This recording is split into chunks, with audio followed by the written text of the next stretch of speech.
found out she was a numerologist, and that she believed in human beings that were resurrected and came back again. And this fellowship that she belonged to up in Michigan is a national group. And I'm sitting there half listening, half, but I wanted to show her some respect for it was more heaven and earth than I dreamed of in my philosophy. But I didn't want to argue with her. I didn't want to fight with her. Sure. So she insisted that after 3 years or so. Ooh, do you see that?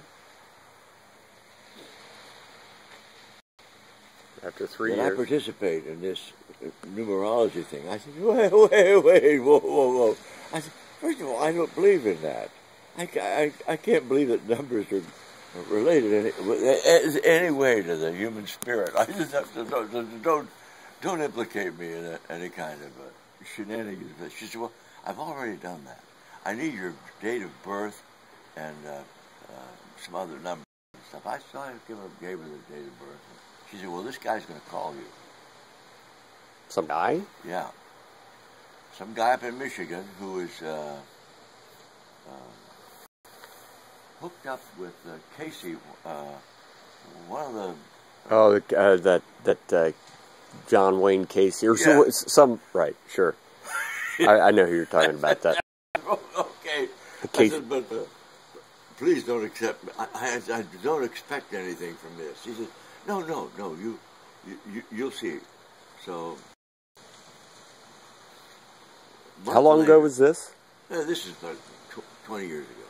So Georgianne was she was in your life at the time. She knew her. Yeah. Aha. And Marilyn knew her. Marilyn knew her well. Well, that's the three of them. They're the witches of Eastwick.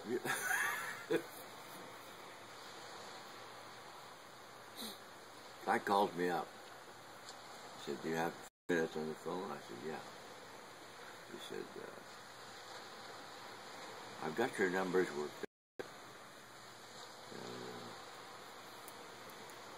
I'm happy to report to you that you've been born, you're born again, and you were born originally, you were present at the crucifixion. I said, oh, was I one of the good guys or the bad guys? I was just trying to be light with him. Sure. He said, you were dressed as a soldier. You were a Roman centurion. Yeah. I knew it. I knew it the whole time. There was always something about you that just... And I said... Very upsetting. And he says, and another century, he says, you were a priest. And I knew he was fucked up when he got into the priest thing. The Roman centurion you could understand, but the priest thing... The priest thing, I go over and I'm sitting there listening and chuckling about it. This is awesome. And I got this tape, incidentally. You hear this tape, you'll laugh your ass off. From him? Yes. He put it on a tape and sent me the tape. Excellent. And